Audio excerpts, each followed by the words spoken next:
Bonjour, alors dans cette vidéo, nous allons voir comment primitiver des fonctions usuelles.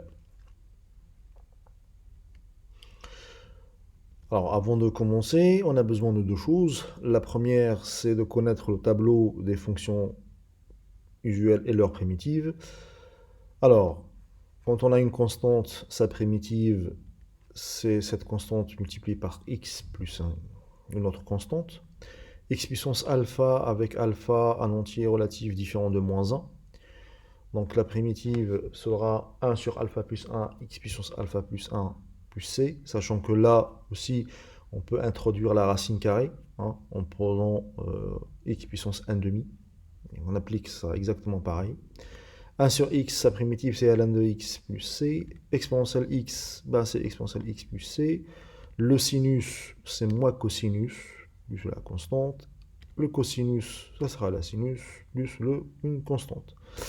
Et en deux, on a besoin aussi de connaître cette propriété qui me dit que si une fonction f admet une certaine primitive grand F, et si une fonction g admet une primitive grand G, alors dans ces conditions-là, la somme des fonctions f plus g admettra comme primitive grand F plus grand G.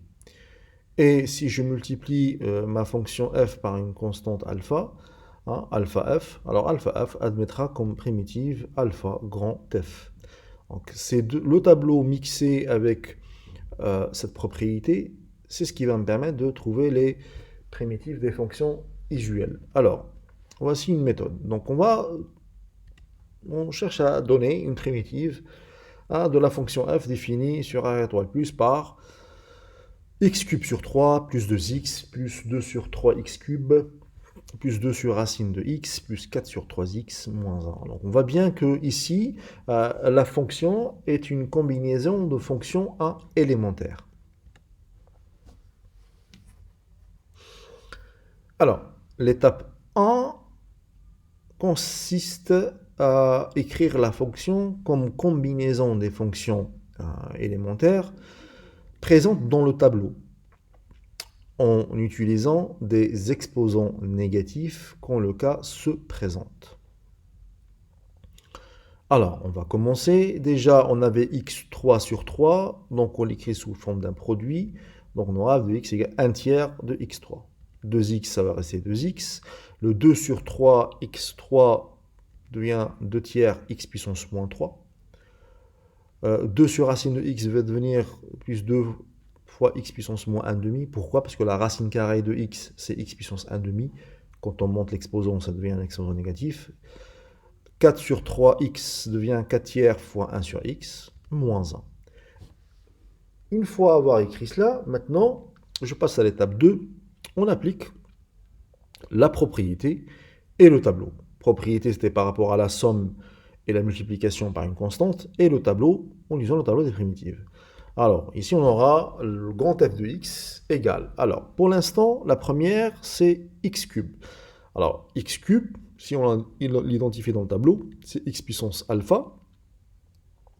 Et donc, on va avoir tout simplement, en écrivant, en remplaçant alpha par 3, on aura 1 tiers fois 1 sur 3 plus 1, x puissance 3 plus 1. Ensuite, j'ai 2x, donc là, ça veut dire alpha égale 1. Donc on aura ici, comme tout à l'heure, en remplaçant alpha par 1, donc 2 fois 1 sur 1 plus 1, x puissance 1 plus 1. Il suffit juste de remplacer alpha par 1. La troisième, la même chose, x puissance moins 3. Donc là, le alpha égale moins 3. Donc on va remplacer dans le tableau des primitives alpha par moins 3. Et donc on va avoir exactement ceci. 2 tiers fois 1 sur moins 3 plus 1, x puissance moins 3 plus 1. Ensuite, on a x puissance moins 1 demi. Donc là aussi, donc on aura, il suffit de remplacer le alpha par moins 1 demi. Ensuite, on a 4 tiers fois 1 sur x. Donc on voit bien que dans le tableau des primitives, que 1 sur x, sa primitive, c'est ln de x. Donc on aura 4 tiers fois ln de x. Moins 1, 1 est une constante. Donc on aura moins x. Enfin, à l'étape 3, hein, on réécrit tout correctement. Donc la première, quand j'avais 1 tiers fois 1 sur 3 plus 1, c'est 1 tiers fois 1 quart. Donc on aura 1 douzième x puissance 4.